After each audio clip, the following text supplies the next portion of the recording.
The test is in 4 parts. At the end of the test, you will be given 10 minutes to transfer your answers to the answer sheet. Now turn to Part 1.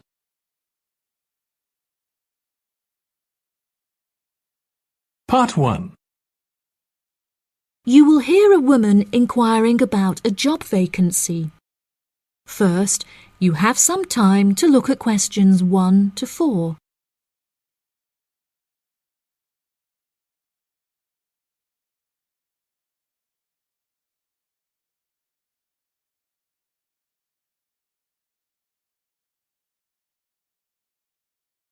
Listen carefully and answer questions 1 to 4.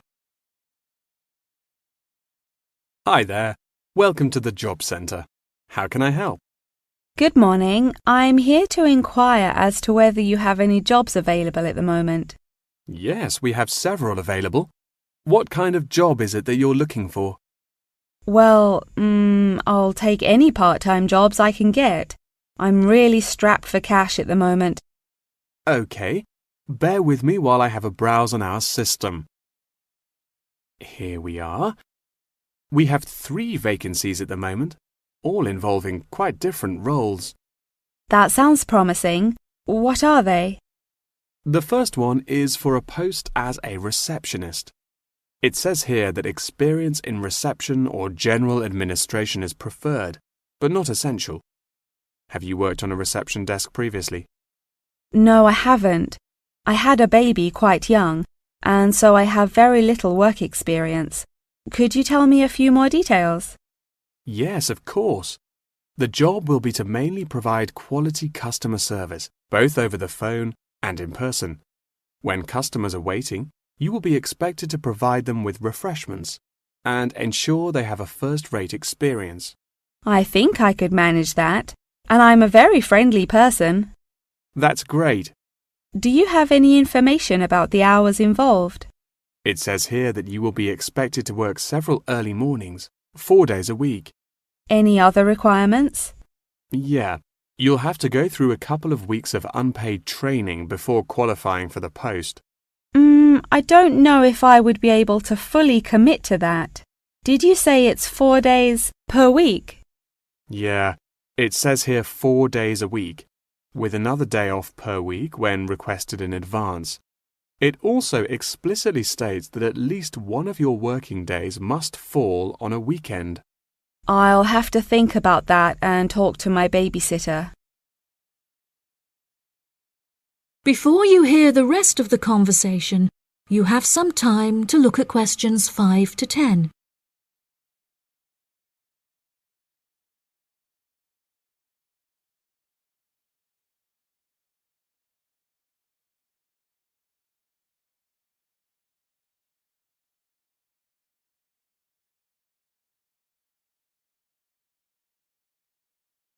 Now listen and answer questions 5 to 10. Are there any other roles beginning later in the day? Yes, there's an advertisement here for a driver. It says you'll need a clean and valid UK driver's licence, with absolutely no exception. No problems there. I passed my test first time and have never received any points. It also explicitly states that you must be over 25 and have been driving for at least 6 years. That sounds quite exciting. Is there any more information? Yep, it says here that working hours are flexible and the employers are happy to work within your personal schedule since they employ multiple drivers. That's great. The employers ask for a commitment to either mornings 5 days per week, evenings 5 days per week, or 3 full working days per week. I'm sure I can handle all that without a problem. As well as driving the employers to and from work, they will ask you to perform various duties on their behalf, such as collecting the grocery shopping and picking their children up from school. Do they need me to work a day on the weekend as well? No, it says here that they only require you to work on weekdays, not weekends. That sounds interesting. OK, there's only one more left, another customer service related post. It looks like it requires you to work short hours, quite late at night, so it might not be suitable for you. Do you want to hear about it anyway? Yeah, can't do any harm. Okay, so it's a post for a cashier in a cinema in the centre of town. I'm sure you've been to the cinema a few times, so you can guess what kind of role it would be. They're quite short and late shifts, between 5:30 and 10:30 most nights, with slightly longer shifts on Friday and Saturday nights. Can you tell me what the job involves? Yes, sure. It says that you'll be required to sell and dispense tickets and provide refreshments. Also, they ask that you be quick on the computers, since you'll also need to take bookings over the phone, but you'll receive basic training for that. Do they need me to work weekdays as well? Well, it says here that if you request at least a fortnight in advance, they will grant you a day off on Mondays, but never on a weekend. I'll think it over and let you know later. Thanks for all your help. That is the end of part 1. You now have 1 minute to check your answers to part 1.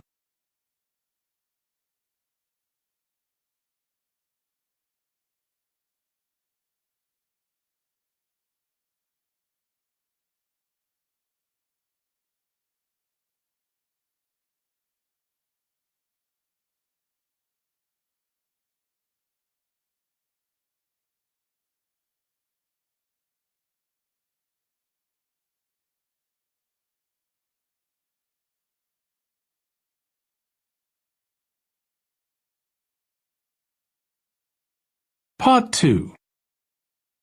You will hear a representative from an organisation called Connection giving a talk about a homestay organisation.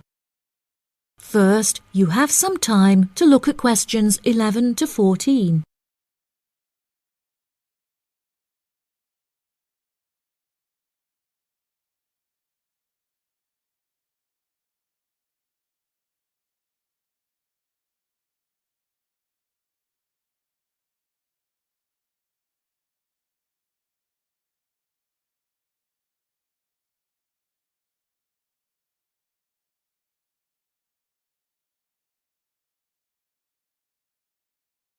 Now listen carefully and answer questions 11 to 14. Thank you all for coming to my talk this evening. It's nice to see so many people in the audience. For those of you who don't know very much about Connection, let me start by giving you some background information about it. Connection is a British organisation that facilitates homestays all over the globe. This organisation prides itself on matching tens of thousands of host families with guests every single year, allowing travellers to discover a country's culture in a way like no other.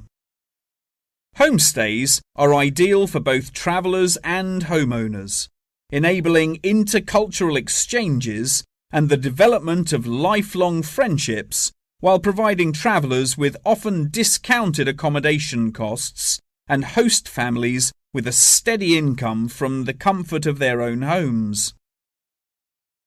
The homestay experience is particularly popular with university exchange students looking for a more genuine insight into their country of choice and an unrivaled opportunity to develop their language skills.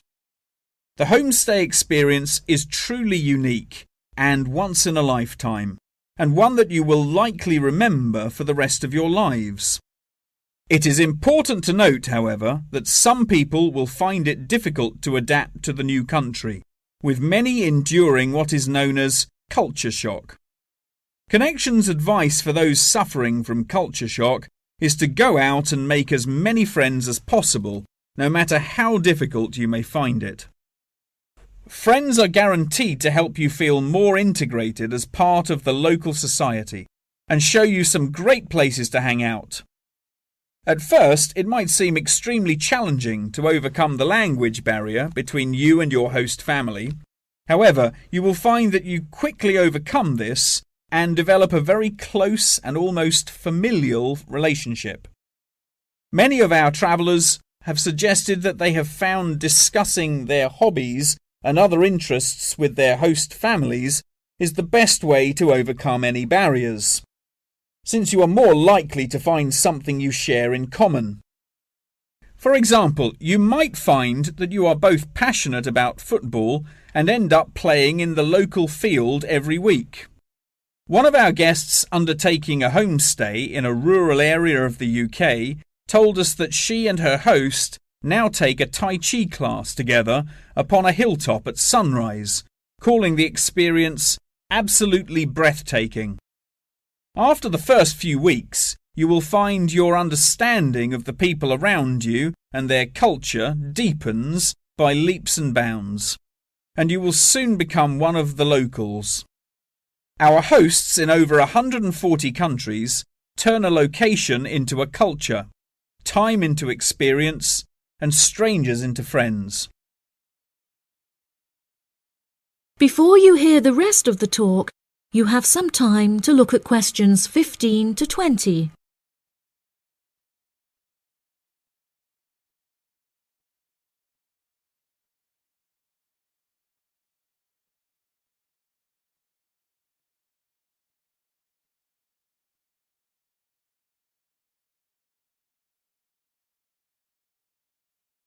Now listen and answer questions 15 to 20. So how can you find out about applying for a homestay? The best way would be to visit Connection's website, www.connection.com, and contact one of their friendly advisors for more information. Once you have confirmed your interest in the service, we would strongly advise that you remain in close contact with the registration office, which will send you several emails keeping you up to date with potential matches in your country of choice. Once registered, Connection will require you to send various documents and will act as an intermediary between you and the host family prior to final confirmation and payment. During this stage, Connection will ask you to provide 2 photos, one for the host family and the other for our own records. Please ensure that you sign the back of each photo. Due to the nature of the service Connection provides, security is an absolute must, and they will ask you to send in photocopies of your passport, birth certificate, and a bank statement as confirmation of your identity. On receipt of these documents, the official process will begin and your bank account will be debited for the initial deposit of £200. If you haven't received any acknowledgement confirming receipt of these documents from us within 7 working days, please contact the main office. As I mentioned before, due to the nature of the organisation, Connection operates a meticulous screening process, and all applicants will undergo an interview in our head office in London, with exceptions made in extreme circumstances. After your interview, it may take us several weeks to carry out the decision process, so please be patient with us. If you would like a fast-track service, please indicate this on your application, and we will notify you of the additional charges. Finally, once we have come to a result about your application, you will receive a decision in the post. If you do not receive an offer of placement, we will refund your deposit within 7 working days. That is the end of part 2. You now have 30 seconds to check your answers to part 2.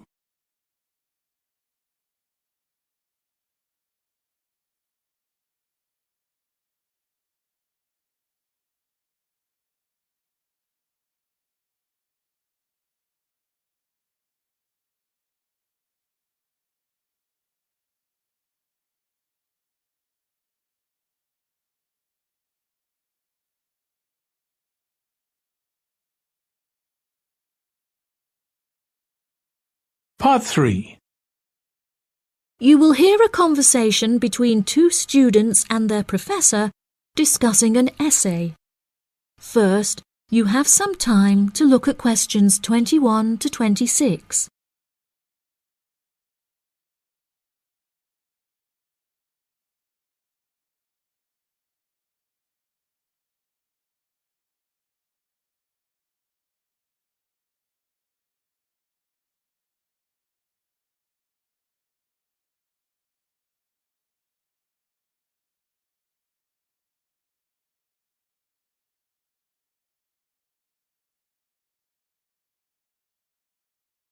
Now listen carefully and answer questions 21 to 26.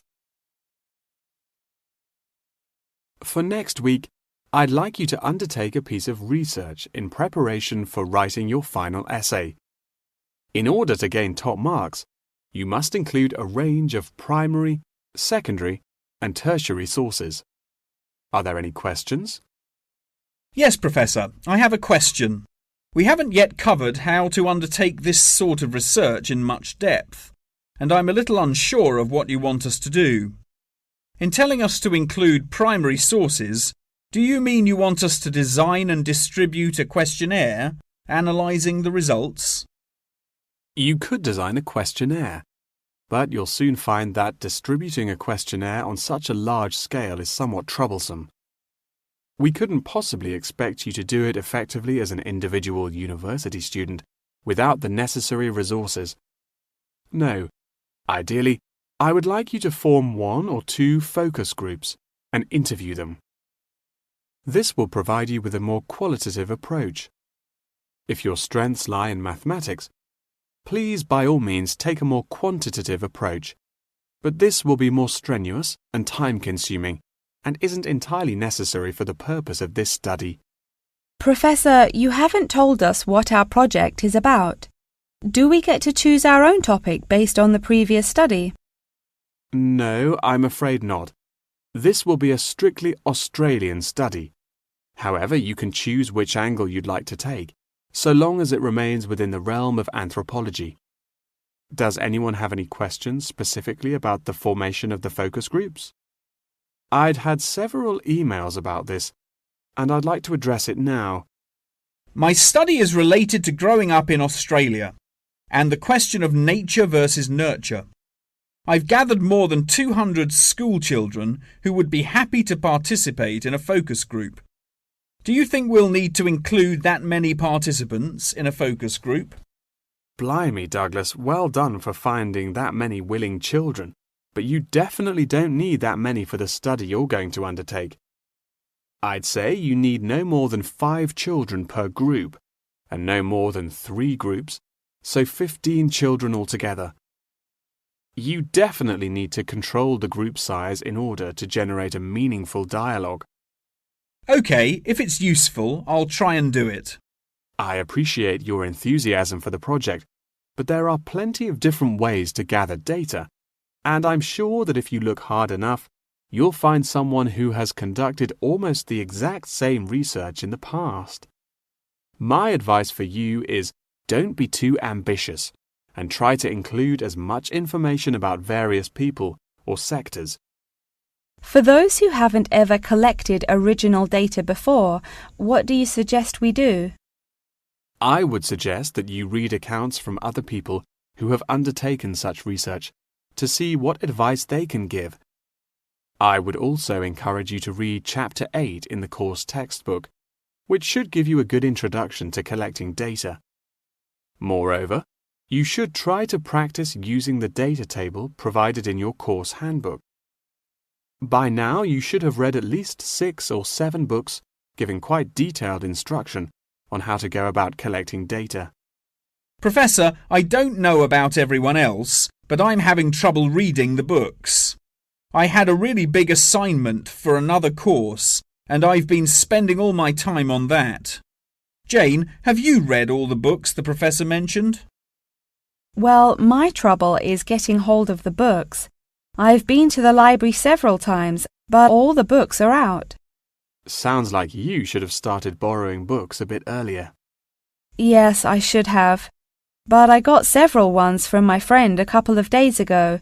I just skimmed through them and don't remember a lot of the information. Before you hear the rest of the conversation, you have some time to look at questions 27 to 30.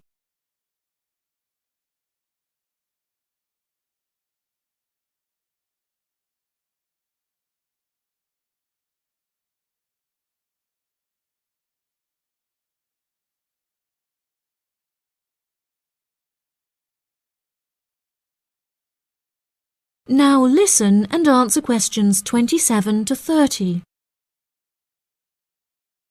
But now let's look at these things. We'll need to start thinking about which ones we'll definitely want to do for the project. OK, the first one here is the final report. If you like, we can work together on the research and data collection side of the project and doing the final write-up. Cool, that sounds good. I'm not sure how much I'd be able to contribute considering I haven't had a chance to read the course material, but I should be able to prepare some sheets and a list of questions that can be used during the focus group sessions. That sounds appropriate. I think so too. Do you think we'll need to write a letter to send to the participants, telling them the time and place for the interviews? Positive. I can take care of that. Well, that's great. I should also include a document for them to sign saying that they're happy to be voice recorded. Oh yes, of course, I forgot about the transcript. That'll likely be a big job, so let's do half each. I'll do one of the groups and you can do the other, OK? Sounds like a plan. That is the end of part 3. You now have 30 seconds to check your answers to part 3.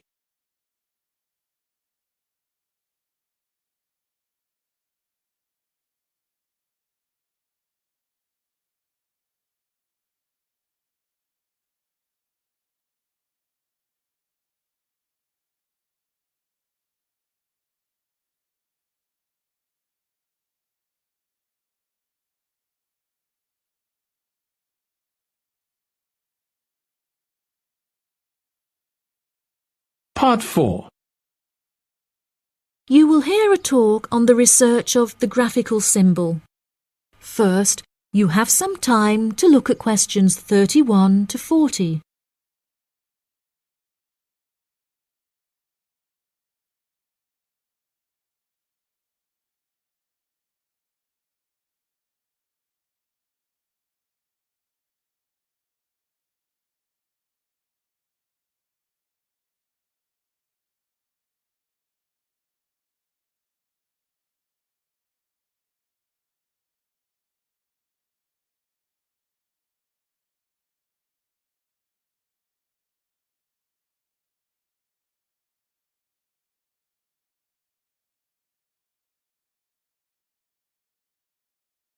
Now listen carefully and answer questions 31 to 40.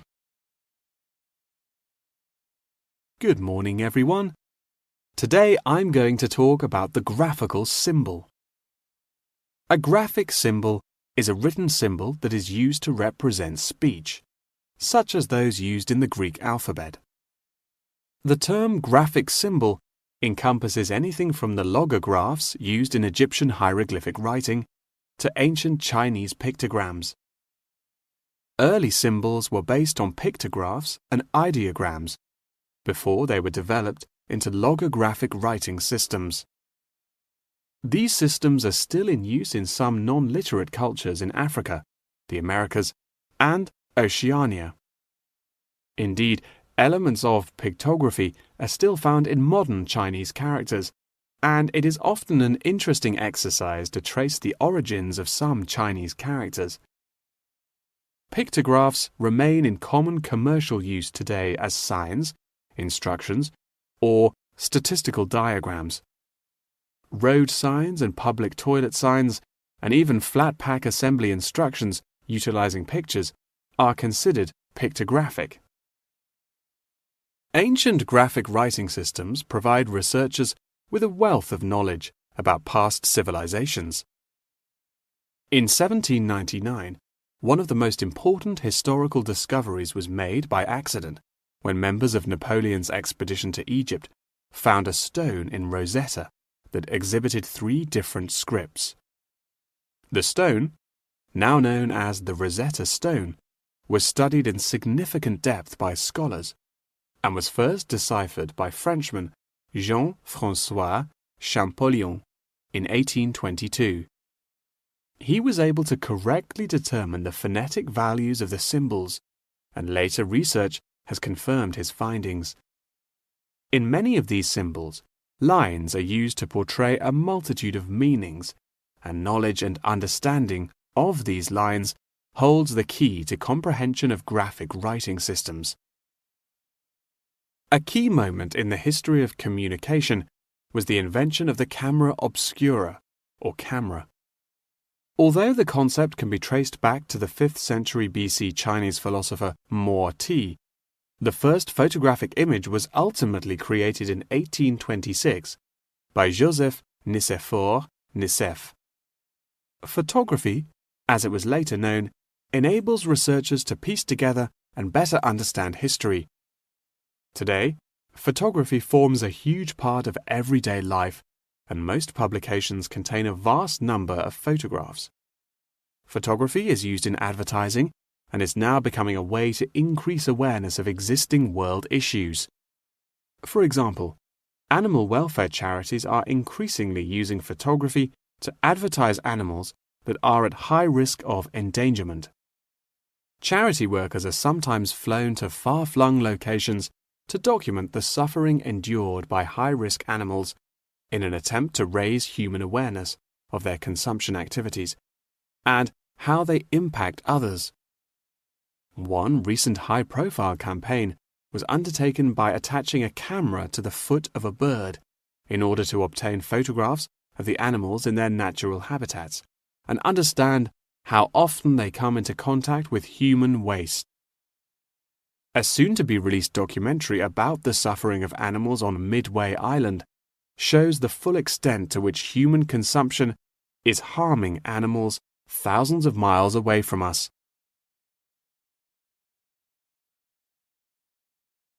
As photography continues to progress, with the use of drones now becoming somewhat commonplace, we should expect more and more objects to be included in the future, expanding the horizon of photography ever further. Indeed, the downward pressure on traditional media prices means that media companies are being forced to get creative on how to make a profit. Many have found that the answer to this lies in advertising, and companies are now willing to devote a large portion of their budgets to advertising in newspapers. By the same token, marketing has become an essential part of a company's business model, often meaning the success or failure of a company. As a result, much time and money has been pumped into the development of effective branding, with attractive packaging playing a large role in this. However, many governments are now seen to be cracking down on marketing and packaging in an attempt to protect consumers from being misled. In particular, tobacco companies are now subject to ever-increasing regulation. For example, in the United Kingdom, legislation is soon to pass preventing any form of branding or differentiation on cigarette packaging in efforts to curb the harmful effects of smoking. Finally, one must not forget the fundamental role that graphic writing systems have had to play in mathematics. Graphs, icons, and diagrams often form the very basis of these branches of academia. Indeed, one needs to look no further than chemistry's periodic table to see a perfect example of graphic writing systems in use today. That is the end of Part 4. You now have 1 minute to check your answers to Part 4.